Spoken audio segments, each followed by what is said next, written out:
Today, do I have a fun video for you? We're going to be talking about the pros and cons of living in Tucson. Now, whether you're looking to move here or if you already live in the area and you're just looking for something fun to watch, this is going to be a great video for you to pay attention to.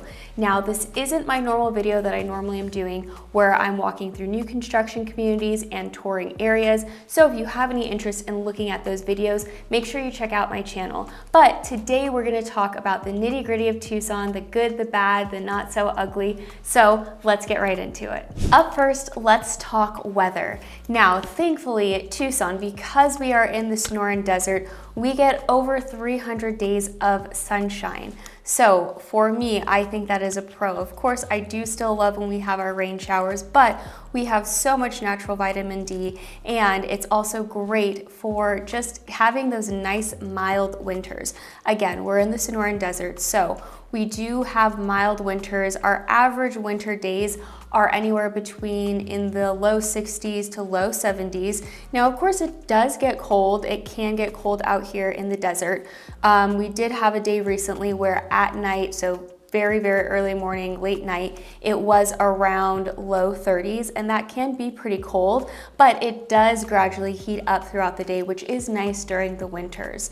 And another thing is with our temperatures, there's so many amazing months that we get. Basically early October to early May, we're living in beautiful weather. It's not too hot, it's perfect weather. You will see people around town during the winter time that are still wearing short sleeves and shorts and maybe even flip-flops.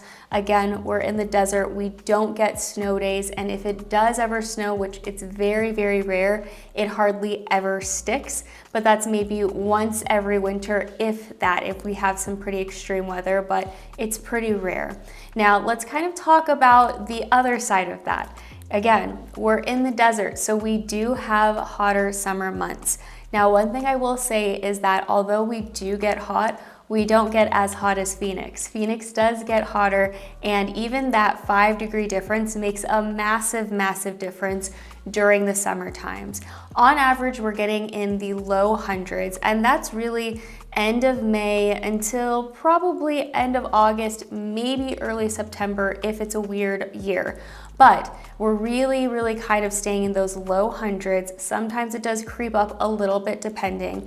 I will say from what I've noticed and living here my entire life, my least favorite month weather-wise and the hottest month, so if you're looking to move here, might be a good month to travel to see if you're able to survive this month, but June. I think June, in my opinion, is one of the hottest months in town, and that's primarily because there's a pressure buildup before the monsoon season hits. So June, we really don't have any rain showers. It's more of pressure building up in the air because during our summer months, we do get monsoon seasons, which is afternoon rain showers and thunderstorms, which really helps cool off the desert, and it really helps alleviate those higher temperatures. And now, of course, it does go back up to higher temperatures, but those rain showers help. So if you're really wanting to see if you can survive the summer heat, come visit in June. If you can hang and you're fine during that, great. Tucson is an excellent place and an excellent option.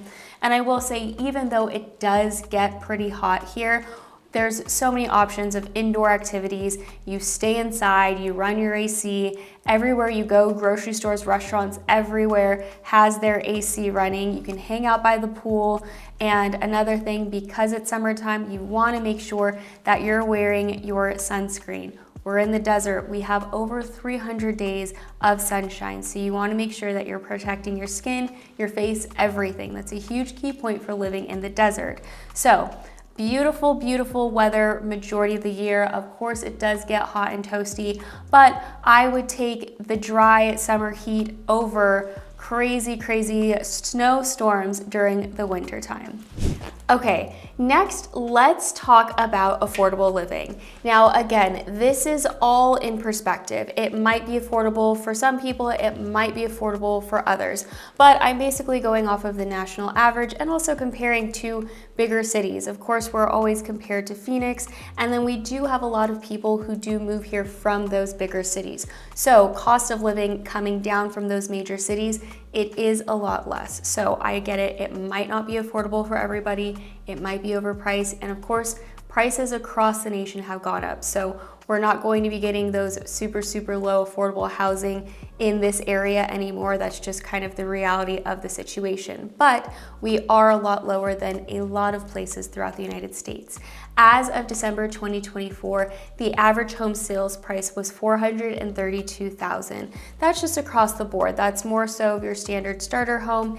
And there are still options of when it comes to new construction that you can get lower. You can get way more bang for your buck. Plus, if you're doing new construction for those options, you can also get great incentives like lower interest rates and then also money towards your closing costs depending on the builder. So if you have any questions about that, because again, I do specialize a lot in new construction, I'm always up to date on those, reach out to me. My contact information is below, or you can screenshot it. It's gonna pop up right here, and you can reach out to me. I can get you, some information on builders that might be affordable and that is less than the $432,000, which was the average in Tucson. We're looking for new construction between $350,000 and it can go up from there. Now, the average for a starter home in Tucson was around $432,000, looking at resale.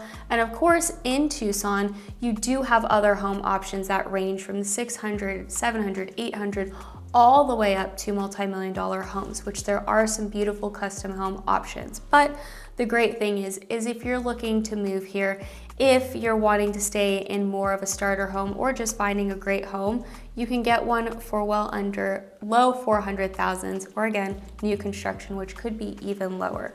So again, affordability is all perspective. It might not work for you, but it does work for a lot of people. It just depends. And it's the same thing about Tucson. It might not be the best place for you. It might be the best place for you.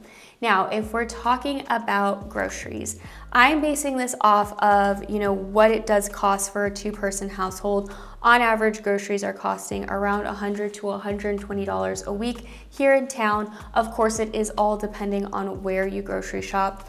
As of December 2024, I was seeing gas prices around, for the lower tier gas, $2.99 per gallon. And then if you're looking at just groceries, gas, public transportation, we don't really have a huge option for that here in town. So if you do heavily rely on that, Tucson might not be the best option for you. You do typically need a car to get around here. We do have the Suntran, which is a city transportation. It only goes around city limits though, which it's pretty limited for a lot of people. And then we do have a streetcar, but that only goes in about a 2 or 3 mile radius in the downtown to the University of Arizona area. So heavily rely on transportation, public transportation. It's not really a great option here in town. Maybe in the future, but I don't see it in the unforeseeable future. But a car is definitely a necessity, so you want to take that into mind when you are moving here or for your affordability options. But housing prices pretty great compared to a lot of the bigger major places, and especially if you're moving here from a bigger town, you get a lot more bang for your buck. So I think across the board, Tucson is a pretty affordable place to live. And again, like I mentioned earlier, prices have gone up everywhere. So I understand it's a national thing. Hopefully they'll go down a little bit soon. But again, this is just the reality of the situation. Next, let's talk about outdoor activities and active lifestyles. I think Tucson is a very, very big community when it comes to outdoor activities, being out in the day in the sunshine. Again, we have over 300 days of sunshine. So we really like to take that to our advantage, whether that is doing outdoor activities like hiking, golfing, walking, cycling, or even just sunbathing by the pool. I think that there are so many people who live here, Tucsonans and even transplants, who really love that option. Now, I will say, and I've noticed over the past year or so, that there is a huge triathlete community here. So you have these athletes that come who compete in triathlons that move to Tucson because we have so many amazing routes for cycling, whether that's on the loop or throughout Oro Valley, you have so many options with bike lanes. If you're wanting to do any of the hiking, there are great aquatic centers. And then there's also so many options for, I already said cycling. Golf is amazing here. I've been golfing since I was 3, and there's so many amazing options in the Tucson area and the surrounding area.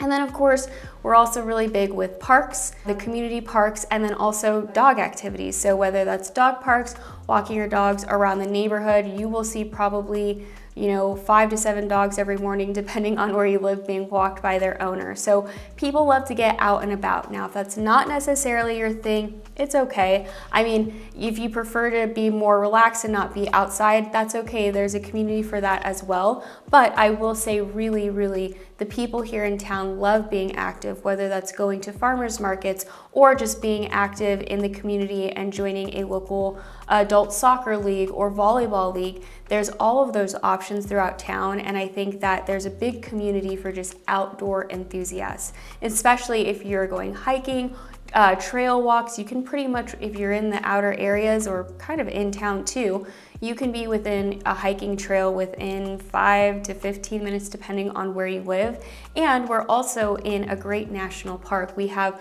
the Sonoran National Park East and West. So there's so much exploration you can do, whether you're looking at Colossal Cave or just walking around the natural desert, because you're in a national park on both east and west sides of Tucson. So there's so much to do. You can even go up to Mount Lemmon, which is about 40 miles north up the mountain of the Catalina Mountains, and you can be in a completely different ecosystem. You're in more pine trees. It's 20 degrees cooler there. So if you're needing your little burst of snow adventure, you can go up there and you're less than an hour away. But it's not a lifestyle for everybody. You don't have to obviously be outdoors and being athletic and running around and doing all that stuff, but there is a very big active community here. So I think for a lot of people, that's a huge plus. Some people, it might not work for you, but that's okay too. Now, one of my favorite topics, let's talk about food and the food scene here in Tucson. So Tucson is actually one of the 2 cities in the United States that is named UNESCO's City of Gastronomy. So that basically means that we gained this award by sticking with traditional and really helping the culture of Sonoran Mexican food. I think we have some of the best Mexican food in the Southwest and even sometimes some in Mexico. And now I know that's controversial to say, and there's always a big argument on where has the best breakfast burrito or any of that talk. And of course, there's good stuff everywhere. But the Sonoran Mexican food here, there are some amazing places throughout Tucson where the culture is just so highly enriched and the food is amazing and it can just taste so amazing. So we have an amazing food scene in town, and the great thing is besides having amazing Sonoran Mexican food, we have such a rich cultural diversity of food options in town. You can get everything from American, Italian, Chinese, Vietnamese, African, almost everything that you can think of. We have it covered. Now, I am really surprised that we don't have a restaurant here in town that has a Michelin star. I think there's so many amazing options, and of course, there's going to be more higher end places that do have that. And of course, that might be a con for some people, is that, the food scene isn't as elaborate as other cities or towns. But I think the one thing that a lot of those places do lack is the culture and the cuisine. And I think that especially with the local restaurants here in town, which eating local, supporting local is a really big deal for a lot and majority of people who live here. We love our local restaurants. And of course, we do have our chain restaurants and the franchise restaurants and everything, but getting and having a local restaurant and somebody who has built their business from ground up, I think that makes it even better, and especially when the food is amazing. I think that the community here, when it comes to local restaurants, they really help support that. And of course, the restaurant industry is a hard industry to even survive in or succeed in.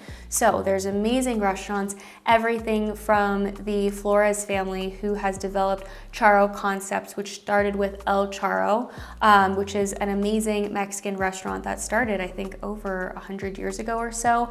And they were the creators of the chimichanga. And I know there's debate about that elsewhere, but I will say Tucson and the Flores family were the creators of the chimichanga. So there's a lot of history here. There's a huge food scene. If you're a major foodie, I think you could go down a full tour of all of these restaurants and just be absolutely delighted.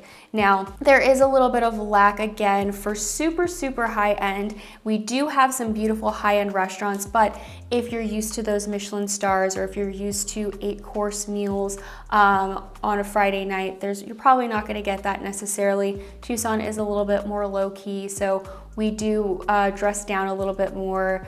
Going out to dinner, of course, you can dress however it makes you happy, but there aren't those very high-end restaurants where you're having to come in, a suit jacket and then heels and a dress. And of course, if you want to, you can. But again, Tucson's very low-key. So the food scene, I think, is amazing. There's so many wonderful options, but there are some disadvantages in some of them where it does lack in some capacity, but it's all in the eye of the beholder. So it really depends on whether that's a pro or con for you. Next, let's talk about the nightlife and or the lack of. Now, again, Tucson is a smaller city compared to your bigger cities. So we do have a nightlife and a club scene, but it's a little bit different than what you would anticipate in places like Phoenix or Scottsdale or even Los Angeles or New York, of course. It's not as big as those places. We have a few nightclubs, but I think one thing that, besides us being a college town, you are gonna have your college bars. You will have more of the DJ scene with those college bars on University, and then some in the Congress downtown area.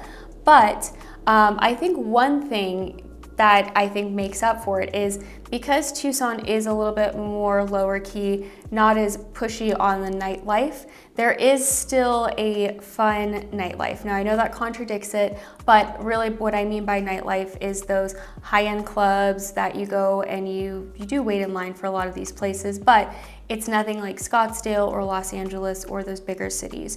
There are a lot more of bars. I think there's a lot more wine bars. We have a lot of distilleries, and then it's just a little bit more of bar hopping, more than it is club hopping. So more smaller crowds, and of course it can get busy depending on the week, the day, any of that. But I think that there is an ever-growing scene in the nightlife scene here. It just looks a little bit different than what you would anticipate for a bigger city. Now it is growing. We do have I think it's the Snoop Bowl, or the Snoop Dogg did our bowl game this year. So there's a lot of attraction that is now coming to Tucson, no matter what the bowl game brings, but there are a lot of fun things to do, whether it's going to a wine bar, a distillery, going to Hotel Congress, which is a very popular nightlife place to go to, and it's also a historic hotel. So there are a lot of fun things to do. And of course there's the historic 4th Avenue, which that's always fun to drop by. It is more bar hopping than anything. Some of them are dive bars, some of them are very nice. So it really just depends. It's a different nightlife scene than you would see in a bigger city. You're not gonna get those high expensive clubs. You're gonna get more dive bars, you're gonna get more beer gardens, wine clubs, all of that. So it's a little bit more lower key. And again, it's not a big city. We like to classify it as a small town, but a big city, small town vibes.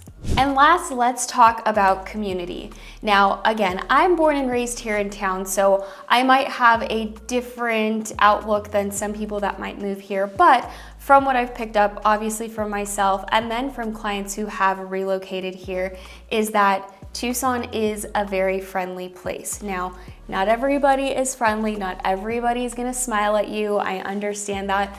Somebody might have had a bad experience at one point with one person, but overall, the general consensus is that Tucson is a very friendly place. I attribute that to the sunshine, I attribute that to different lifestyles here, but overall, compared to some of the other places in the United States, people generally are a little bit more friendly and smiley here. I definitely noticed that when I visited the East Coast, which I love, but I was definitely smiling a lot more than other people, and I was getting weird looks. So a little bit more friendly, a little bit more smiley here. One thing I will say is I think Tucson is a very, very big community place. Besides supporting local and, you know, having that big community aspect behind Arizona athletics and the University of Arizona, which really brings people in whether they went to that school or not, there's a huge community feel, and that's whether you're going and visiting a farmer's market or if you're helping your neighbor or just within your community itself. There's a big drive to build up our community and to just make the place that we live even better and even more beautiful and just a better place for everyone within the community. Whether you're donating your time for charity or just helping out in general, I think there's a big pool here in town of just people who really love the community and they want to see it grow. So I personally think, and I think a lot of people would think, that's a huge plus. And again, you might live here or you might have lived here or visited at one point and you didn't have a good experience. And if that's the case, that really sucks. I'm sorry, but unfortunately it happens everywhere. But I think the general consensus is that people in Tucson are very friendly, and you know, we get a lot of out-of-state people who are either moving here or visiting, and they love the mountain scenery, they love just the outdoor activities, and then they really do get to see that a lot of people here are a lot more easygoing, very relaxed lifestyle, and just friendly altogether. So I think that is a huge plus. If that's not your thing, it's okay. It's not everybody's thing. Sometimes it might come off a little weird or creepy. That's okay. Just, I think, at least for myself and a lot of people in town, I think we're a very friendly community. This was just a general pros and cons of some of the things that have to do with Tucson. Now, I can go on and on about good, bad, all about Tucson, the area, the houses, everything. So if you have any questions, if you're looking to relocate to Tucson and you'd like to set up a one-on-one call with me, whether that's over the phone or on Zoom, I'd be more than happy to. I'd love to get to know you and what you would like to see in your future home and community. My contact information is below, and if it's also helpful, look at my YouTube channel because there's so many community tours. There's a full tour of Tucson and the area that can really help you get your general knowledge up first, but I would also love to talk with you. So again, contact information is below. You can text, call, email me, and I would love to set up a one-on-one call with you. I'll see you in the next video.